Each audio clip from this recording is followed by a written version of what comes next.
Dispatch, dispatch, dispatch.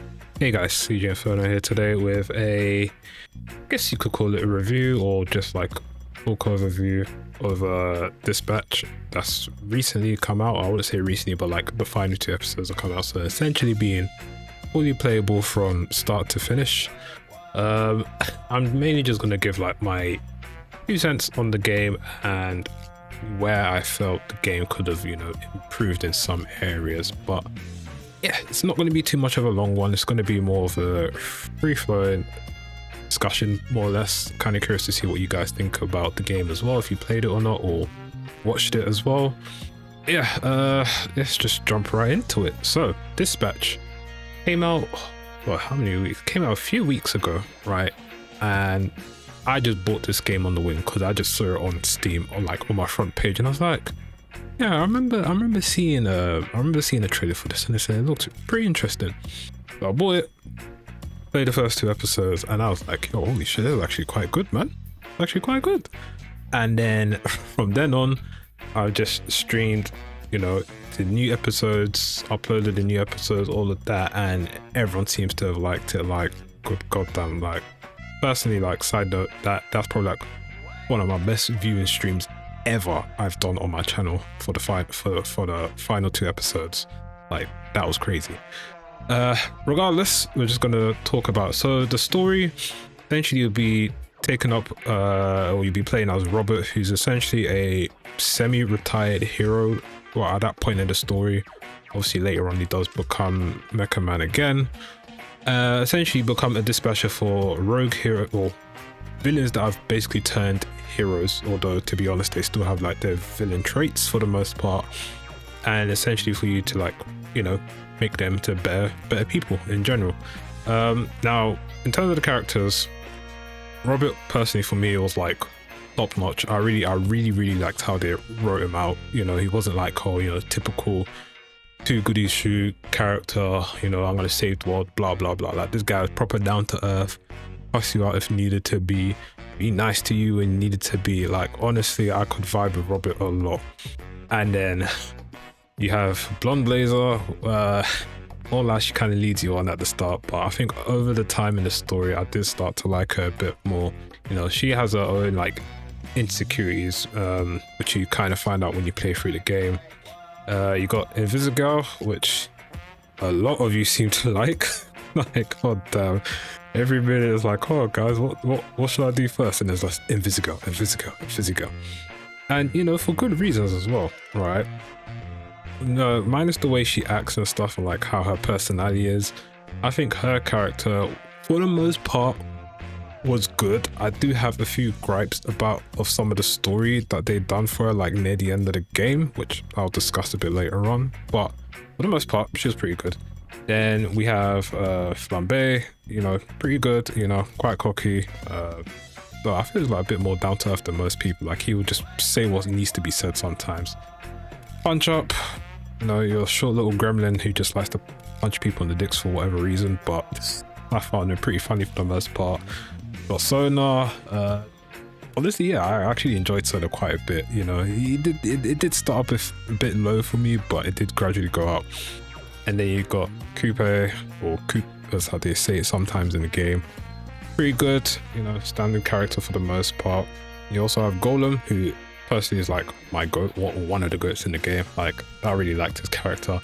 I kind of felt bad for like some of the decisions I'd done for him, but yeah, I'll get to that in a minute.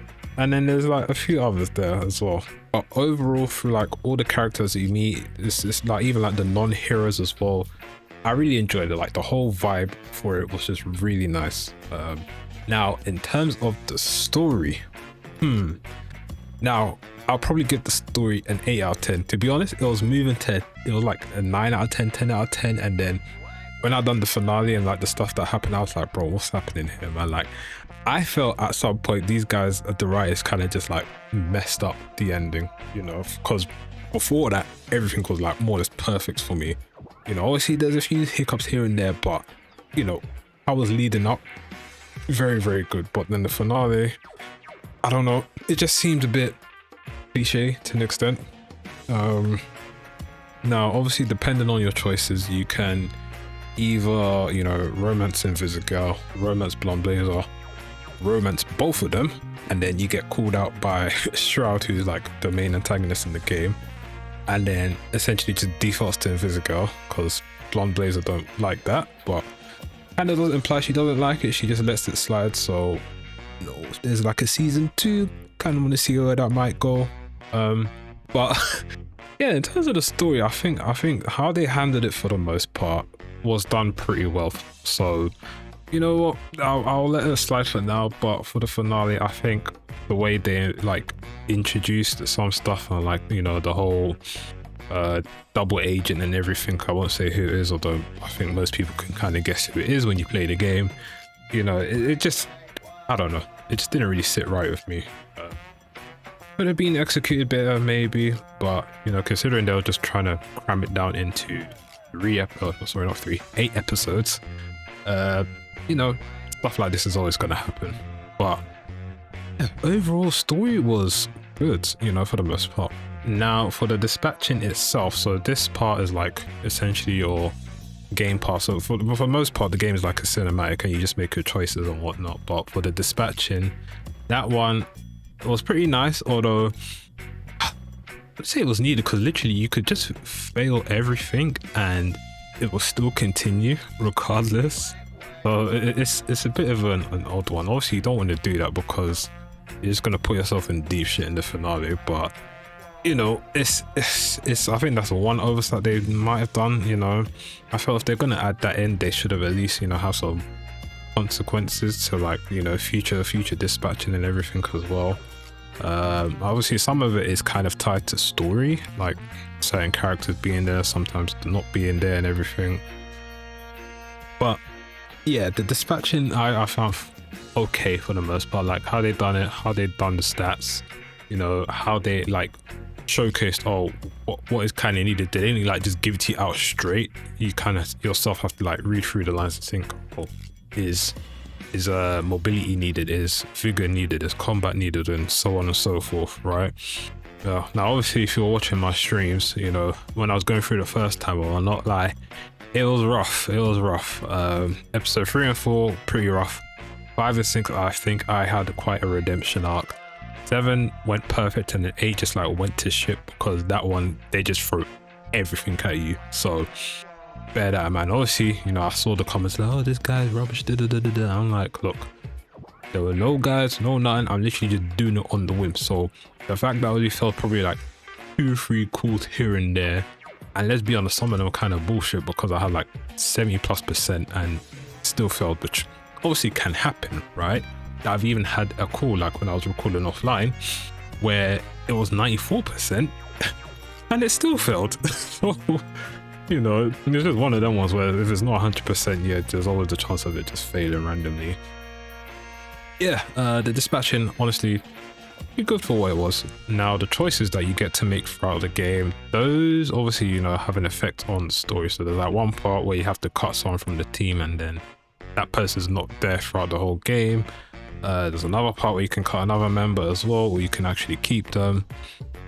That kind of dictates if they help you or not later on as well. So, you know, there's a few choices that like impact the game heavily, but for the most part, most choices are not too bad. Now, personally for me, if you're trying to go for like the non-romance route, that is probably like the hardest thing to do because the way Invisigal and Blonde Blazer that kind of throw themselves or like lead you on, it's just so easy to fall into it. Now, I think Blonde Blazer is probably the easiest that you can, you know, just call off. Like if you don't kiss in like the 2 dates you go on, you can just like answer one of the questions and be like, yeah, let's just keep it professional, and like that's it, more or less.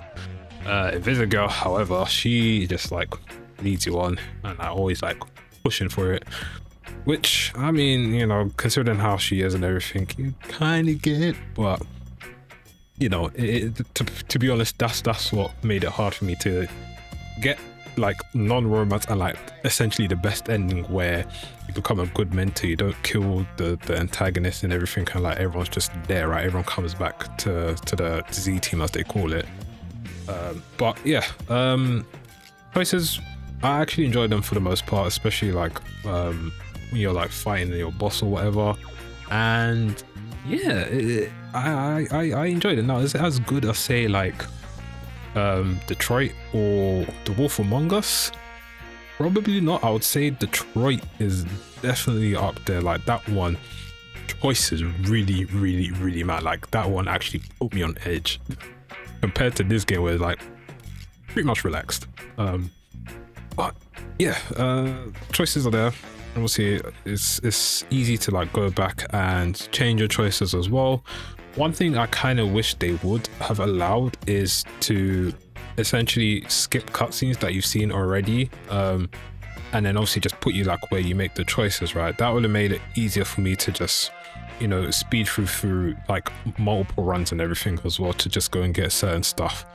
But that wasn't the case. I mean, to be honest, the episodes are not even long. They like range from like 40 minutes to an hour. Obviously the finale is probably like the long one, which was like an hour 15, an hour 20 at most. But yeah, that's my only downside to it, more or less. Now, before we wrap it up, 'cause I don't really have too much to say, is are we gonna get a season 2? Now, personally, me, I hope they do. There is like room for improvement, and you know, in terms of the story, I think more can be done. I guess maybe another antagonist just comes out of nowhere, but we'll just have to wait and see. Now, if they do it, when will we see it? Really, like not for like a few years, maybe. You know, it would be nice if it could just like come out next year, maybe, or 2 years time. But the way gaming is right now, I doubt it.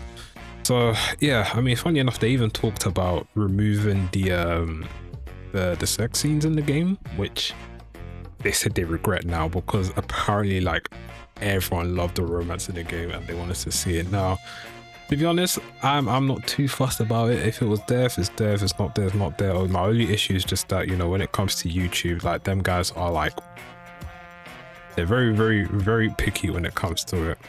So if that was there and you're playing like the uncensored as well, yeah, it's GG on YouTube. Like if you're trying to like earn money for it, it's not gonna happen. They're just gonna slap you with limited ads or 18 plus, or worst case scenario, they just like take down the video completely, you know. So yeah, definitely interested for. But yeah, I'm gonna wrap it up here. For the most part, I enjoyed this patch. It was a great game to go through, and honestly, if you're into this like interactive or choice-based games and everything, I would say get, you know, considering how cheap it is as well, it's literally a no-brainer for the most part. So yeah, to me it's just crazy like how I just picked this game up on a whim, but you know, that's how it is. Sometimes you just find these hidden gems randomly. But yeah, I am going to end this video here. If you guys have played the game, let me know your thought about it, what you liked, what you disliked, what can be improved, what do you want to see in season 2 if they plan to do that. And yeah, hopefully it'll be a healthy discussion, because I know when it comes to certain topics, aka romance, it just spirals out of control. But yeah, this has been CJ Inferno, and I'll see you guys in the next video.